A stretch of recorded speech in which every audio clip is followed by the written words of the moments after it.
नमस्कार दोस्तों, आज है 15 जुलाई और एक बार फिर से आपका स्वागत है आपके अपने चैनल रॉयल एमपी में।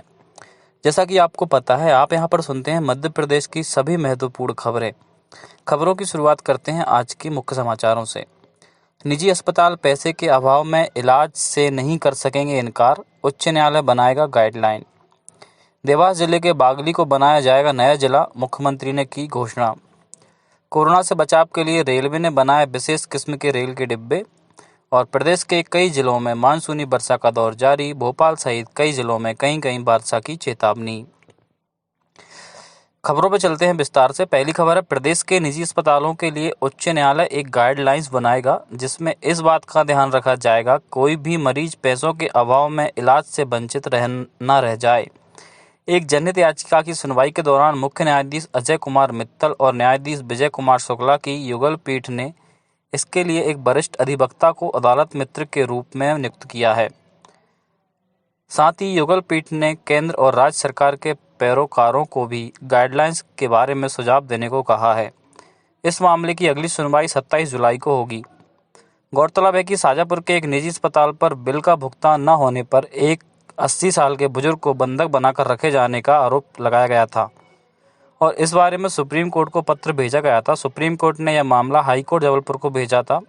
यहां उसकी सुनवाई जनहित याचिका के रूप में की जा रही है। 6 जुलाई को हुई सुनवाई के दौरान राज्य सरकार ने हाई कोर्ट की इस युगल पीठ को बताया था कि शाजापुर के सिटी अस्पताल द्वारा 80 साल के बुजुर्ग को बिल अदा न करने पर बांधकर रखने के आरोप में 2 जांचों में सही पाए गए हैं।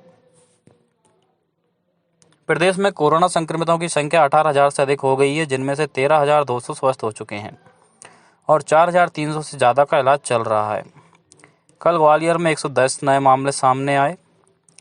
इसी तरह अगर देखा जाए तो राजधानी भोपाल में 97 नए मामले सामने आए, जिससे कि भोपाल में संख्या बढ़कर 3,789 हो गई है। 2,700 से अधिक मरीज स्वस्थ होकर घर पहुंच गए हैं। होशंगाबाद जिले में कोरोना के कुल 4 पॉजिटिव केस मिले। अब कोरोना संक्रमितों की संख्या 59 हो गई है, वहीं 41 मरीज स्वस्थ हो चुके हैं। पन्ना जिले में आज से एक अच्छी खबर मिली। यहां सभी 58 मरीज स्वस्थ होकर घर पहुंचने के बाद जिला फिर से कोरोना मुक्त हो गया। जबलपुर में शनिवार को रविवार को लॉकडाउन करने के निर्देश जारी किए गए थे, लेकिन अब इसमें संशोधन किया गया है। उमरिया जिले में एक दिन में कोरोना के 13 मरीज मिलने के बाद प्रशासन द्वारा प्रभावित स्थानों को कंटेनमेंट क्षेत्र घोषित कर स्थिति पर नियंत्रण रखने की कोशिश की जा रही है। सीहोर जिले में लगातार कोरोना का प्रकोप बढ़ता जा रहा है। जिले में संक्रमित मरीजों की संख्या अब 43 हो गई है। नरसिंहपुर जिले में आज एक और कोरोना पॉजिटिव मरीज मिलने से कोरोना मरीजों का आंकड़ा 41 हो गया है। कटनी में 6 और कोरोना संक्रमित मरीज पाए गए। जिले में संक्रमण मरीजों की संख्या बढ़कर 42 हो चुकी है। सीधी जिले में 11 कोरोना संक्रमित मरीज पाए जाने के बाद अब तक 21 कोरोना संक्रमित मिल चुके हैं। सागर जिले में 4 और पॉजिटिव मिलने के बाद जिले में अब 458 मरीज मिल चुके हैं। मुरैना जिले में कोरोना के 98 नए केस सामने आए। अब यहां पर संख्या बढ़कर 1074 हो गई। टीकमगढ़ में 20 नए मामले सामने आने के बाद संख्या बढ़कर 148 हो गई है।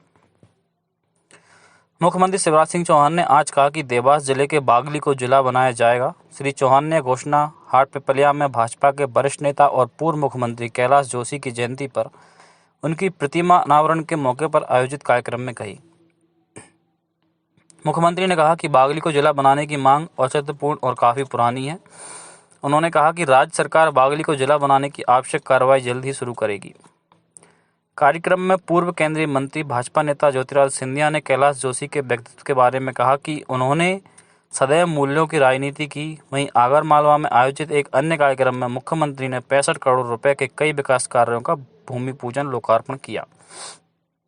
संसदीय कार्य मंत्री डॉक्टर नरोत्तम मिश्रा ने कहा कि 20 जुलाई से विधानसभा का मानसून सत्र शुरू होगा। इसमें बजट संबंधी कार्य पूर्ण किए जाएंगे। डॉक्टर मिश्रा ने भोपाल में पत्रकारों को बताया कि सत्र के दौरान विधानसभा अध्यक्ष का चुनाव होगा। 5 दिनों तक चलने वाले मानसून सत्र में वर्ष 2020-21 के लिए बजट पास करने संबंधी कार्रवाई भी की जाएगी। लोक स्वास्थ्य यांत्रिकी मंत्री ऐंदल सिंह कंसाना ने आज कहा कि जल जीवन मिशन ने ग्रामीण क्षेत्रों में पेयजल की आपूर्ति की जाएगी। आज विभाग का कार्यभार ग्रहण करने के बाद उन्होंने कहा कि आम जन के लिए निरंतर पेयजल सुलभ होता रहे, यह सुनिश्चित किया जाना आवश्यक है। उन्होंने कहा कि ग्रामीण क्षेत्र की समुचित पेयजल व्यवस्था के लिए केंद्र सरकार द्वारा शुरू की गई जल जीवन मिशन का प्रदेश सुनियोजित क्रियान्वयन किया जाए ताकि प्रत्येक परिवार को पानी मिल सके। भारतीय रेल ने कोविड महामारी के बाद इस्तेमाल में लाए जाने वाले विशेष किस्म के रेल डिब्बे बनाए हैं। इन डिब्बों में बिना हाथ लगाए चलाने वाले उपकरण लगाए गए हैं। यह व्यवस्था यात्रियों को कोविड के संक्रमण में सुरक्षित रखने के लिए की गई है। रेल मंत्रालय ने कहा कि यह विशेष रेल डिब्बे कपूरथला स्थित रेल कोच फैक्ट्री में डिजाइन किए गए हैं। इनमें पैर से चलाए जा सकने वाले नल और सोप डिस्पेंसर, शौचालय के पैर से खोले जा सकने वाले दरवाजे, पैर से चलाए जा सकने वाले बल्ब, फ्लश सॉल्व और पैर से चलाए जा सकने वाले नल लगे वॉश बेसिन शामिल हैं। राजधानी भोपाल सहित प्रदेश के विभिन्न हिस्सों में बारिश का दौर जारी है। भोपाल में उमस भरी गर्मी के बाद शाम को तेज बारिश हुई। मौसम विभाग ने अगले 24 घंटों के दौरान कई जिलों में बारिश की संभावना व्यक्त की है। भोपाल, जबलपुर और होशंगाबाद, रीवा, शहडोल, उज्जैन, इंदौर संभाग के कई जिलों में कहीं कहीं बारिश की चेतावनी भी दी गई है। उमरिया जिले में गरज के साथ रिमझिम बारिश का दौर जारी है। बारिश होने से लोगों को गर्मी और उमस से राहत मिली। घरेलू नल कनेक्शन के माध्यम से गुणवत्तापूर्ण जल उपलब्ध कराया जा सके। खंडवा जिले में लगातार अपराधों के बढ़ते मामलों को लेकर जिला पुलिस द्वारा एक सार्थक पहल की गई। इसके तहत महिला अपराध सहित शहर में हो रहे अवैध कार्य से संबंधित शिकायत पुलिस मित्र हेल्पलाइन नंबर पर की जा सकेगी। जिला पुलिस अधीक्षक विवेक सिंह ने बताया कि ऐसे मामलों में नियंत्रण के लिए पुलिस मित्र योजना शुरू की गई है। पुलिस मित्र योजना एक ऐसी व्यवस्था है जो 24 घंटे सुचारू रहेगी। अंत में कुछ समाचार संक्षिप्त में। गुना जिला विधिक सेवा प्राधिकरण ने फलदार पौधे रोपकर शासन की कल्याणकारी योजना की जानकारी दी। अनूपपुर में आयोजित वर्चुअल रैली के दौरान केंद्रीय मंत्री फल्गुन सिंह कुलस्ते ने राज्य सरकार की गरीब और किसानों को राहत देने वाली योजनाओं की जानकारी दी। कोरोना संक्रमण को देखते हुए रतलाम के ग्रामीण जेलों में फिलहाल हाट बाजार नहीं लगाए जाएंगे। आज के समाचारों में इतना ही। कल मिलते हैं। धन्यवाद।